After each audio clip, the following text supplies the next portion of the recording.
नमस्कार. मी भाऊ तोरसेकर. तुम्ही बघत आहात प्रतिपक्ष. मित्रांनो, 4-5 दिवस कळ काढा. आत्ता जो काय महापूर आलेला आहे ब्रेकिंग न्यूजचा, ह्या पक्षातले फुटणार, त्या पक्षातले फोडले जाणार, हे तुम्ही ऐकताय, रोज ऐकताय. तर हे ऐकायची थोडं कानाला सवय लावा किंवा ऐकू नका. हे 4-5 दिवस थांबा. एकदा 19 जून उलटली आणि बातम्यांप्रमाणे उद्धव ठाकरे यांच्या पक्षाचे खासदार फुटले नाहीत, 2/3 होऊन एकनाथ शिंदेच्या गटात समाविष्ट झाले नाहीत, तर मला आश्चर्य वाटणार नाही. पण त्यापेक्षाही मोठी गोष्ट आहे की असं झालं नाही की आपण दिलेल्या बातम्या धारांत चुकीच्या होत्या, हे कबूल करायला कुठल्याही मीडियातला कोणीही महाभाग पुढे येणार नाही. उलट ते झाकण्यासाठी 4 दिवसानंतर, 8 दिवसानंतर शरद पवारांच्या राष्ट्रवादी गटामध्ये जे लोकसभेचे 8 खासदार आहेत, त्यापैकी 7 कसे फुटणार आहेत. म्हणजे सुप्रियाताई, जी शरद पवारांची लाडकी कन्या आहे आणि ती सुद्धा लोकसभा सदस्य आहे, बारामतीतून लोकसभेवर निवडून आलेली आहे, त्या सुप्रिया सुळे सोडल्या तर बाकीचे राष्ट्रवादी काँग्रेसचे 7 खासदार लोकसभेचे हे कसे आता लवकरच शरद पवारांना टाटा बाय बाय करणार आणि अजितदादांचा किंवा रादर सुनील तटकरे यांचा जो लोकसभेतला राष्ट्रवादी काँग्रेस पक्ष आहे, त्यामध्ये शरद पवारांचे लोकसभेतले 7 खासदार कसे विलय करून घेणार आहेत, याच्या बातम्या आपल्याला ऐकायच्या. तयारी ठेवा, तयारी ठेवा. कारण ज्यांना सतत ब्रेकिंग न्यूज द्यायची असते आणि सबसे तेज बातमी आपल्याकडेच आहे, अशा भ्रष्टावस्थेमध्ये जे लोक जगत असतात, त्यांना आधी आपण काय बोललो ते आठवत नसतं आणि नंतर काय बोलणार आहे माहिती पण नसतं. काहीच तसं एकूण स्वरूप आता झालेलं आहे. आणि त्यामुळे सध्याची महिला विधेयक संमत करण्यासाठी लोकसभेमध्ये भाजप आणि एनडीए यांच्यासाठी 2/3 खासदार संख्येची जुळवाजुळव सुरू आहे.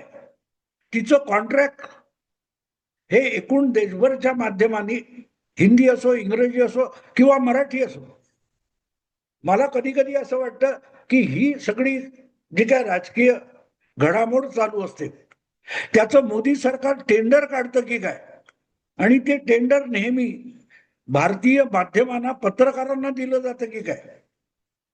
कारण कुठेही तुम्ही बघाल तर अजूनही भारतीय जनता पक्ष किंवा एनडीए कडून आगामी पावसाळी अधिवेशनामध्ये तेच फेटाळलं गेलेलं महिला विधेयक आणि निवडणूक मतदारसंघांचं परिसीमन हे विधेयक आणलं जाणार आहे, याची सुतराम शक्यता एनडीए कडून किंवा भाजपकडून व्यक्त झालेली नाही. एकही शब्द भाजपचा कुठला मंत्री बोललेला नाही किंवा एनडीएचा प्रवक्ता बोललेला नाही. मग हे आलं कुठून? आलं कुठून? नाही, ते आणणार आणि मग त्यासाठी अनेक काही तर्क दिले जातात की 2014 पासून आतापर्यंत मोदी सरकारचा लोकसभेमध्ये कधीही पराभव झाला नव्हता, तो यावेळेला झाला. आत्मविश्वासाने गेले आणि तोंडघशी पडले. अरे, जेव्हा 303 किंवा 282 खासदार होते आणि एनडीए कडे सुद्धा जवळजवळ 2/3 बहुमत होतं, त्यावेळेला सुद्धा फ्लोअर मॅनेजमेंट करून मोदी सरकारने, अमित शहानी आपले सगळे विधेयक आणि प्रस्ताव लोकसभेत आणि राज्यसभेत सुद्धा मंजूर करून घेतले होते. सगळ्यात वादग्रस्त म्हणता येईल असा विषय 370 कलमाचा होता काश्मीरच्या. वाजपेयी जेव्हा पंतप्रधान झाले त्यावेळेला आपल्या बरोबर इतर सेक्युलर पक्ष आले, मध्यम मार्गी पक्ष आले, तर आपल्याला बहुमताचा आकडा गाठून सरकार बनवता येईल। यासाठी भाजपने 1998 मध्ये आपले 3 अत्यंत जिवलग विषय, राम मंदिर, 370 कलम आणि समान नागरी कायदा, हे तिन्ही मुद्दे हे बॅक बर्नरवर टाकले होते, बाजूला ठेवले होते। एनडीएचं सरकार, इतर मित्र पक्षांच्या मदतीने चालवायचं सरकार बनवण्यासाठी भाजपने आपले सगळे कोर इश्यू हे गुंडाळून ठेवले होते। पण त्यातलाच एक अत्यंत कळीचा विषय, तो म्हणजे 370 कलम। हा 2019च्या निवडणुका झाल्या आणि अमित शहा पहिल्यांदा केंद्रीय मंत्रिमंडळात आले, गृहमंत्री झाले, त्यांनी हा विषय अवघ्या 3 महिन्यात आणला होता। जून, जुलै, ऑगस्ट 2019च्या ऑगस्ट महिन्यामध्ये, मला वाटते 5 किंवा 6 ऑगस्ट असेल, अमित शहानी 370 कलम आणि 31A कलम घटनेतून बाद करण्याचा प्रस्ताव आणला आणि तो लोकसभेत सुद्धा मंजूर करून घेतला। तेव्हा भाजप पक्ष स्वतःच 2/3 मेजॉरिटी नव्हती। आणि लोकसभा तर सोडून द्या, राज्यसभेत तर भाजप आणि एनडीए कडे सुद्धा एवढं निर्विवाद 2/3 वगैरे बहुमत नव्हतं। पण धाडस बघा, अमित शहाचं धाडस एवढं मोठं होतं की त्यांनी एक हाती 370 कलमाचा प्रस्ताव हा आधी राज्यसभेत मंजूर केला, जिथे त्यांची आकड्याची मारामार चणचण होती।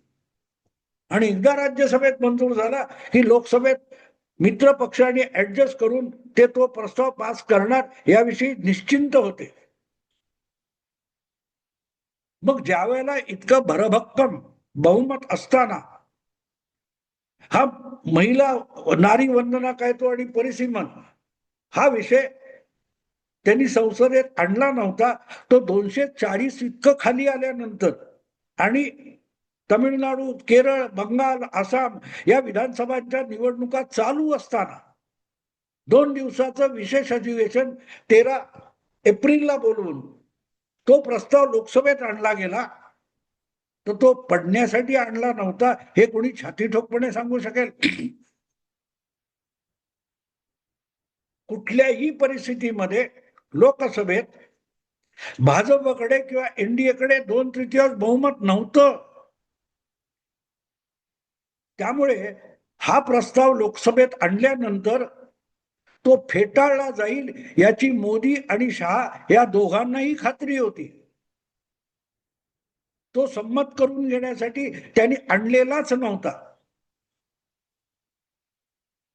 आणि मतदारसंघांचं परिसीमन आणि महिला काय तो नारी वंदना यांची सांगड घालून त्यांनी तो प्रस्ताव फेटाळला जावा आणि तो फेटाळला जाणारा जो प्रस्ताव आहे त्याचा चालू असलेल्या विधानसभा निवडणुकीत राजकीय प्रचारासाठी वापर करता यावा, एवढ्यासाठीच ऐन विधानसभा निवडणुकीत विशेष अधिवेशन घेऊन तो प्रस्ताव फेटाळून घेतला।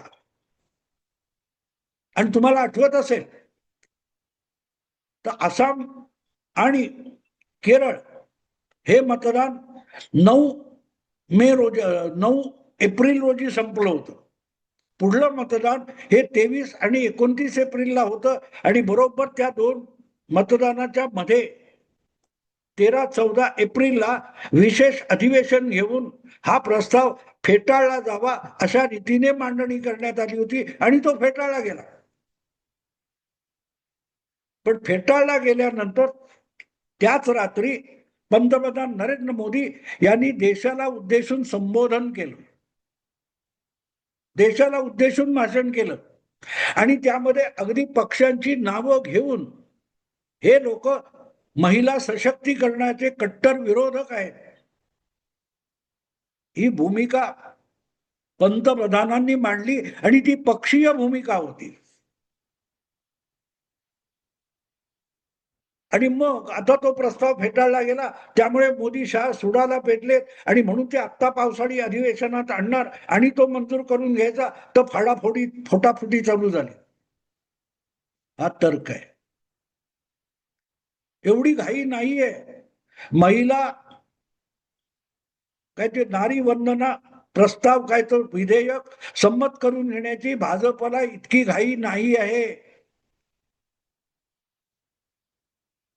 सूड बुद्धी भाजपकडे नाहीये, मोदींकडे नाहीये. आणि ज्या वेळेला सूड घ्यायचा असतो ते घाई गर्दीने कुठलंही काम करत नाहीत. आणि म्हणूनच जे विधेयक लोकसभेमध्ये फेटाळलं गेलं ते फेटाळण्यामध्ये 22 खासदारवाला डीएमके आणि 28 खासदारवाला तृणमूल असणार हे त्यांना माहिती होतं. लोकसभेमध्ये दोघांचे मिळून 50 खासदार आहेत आणि ते भक्कमपणे काँग्रेसच्या पाठीशी उभे होते. त्या 50 खासदारांची विल्हेवाट लावली तर युपी काय ते INDA हे अधिक विकलांग होणार, यासाठीच या प्रकारचे डावपेच खेळले गेले होते.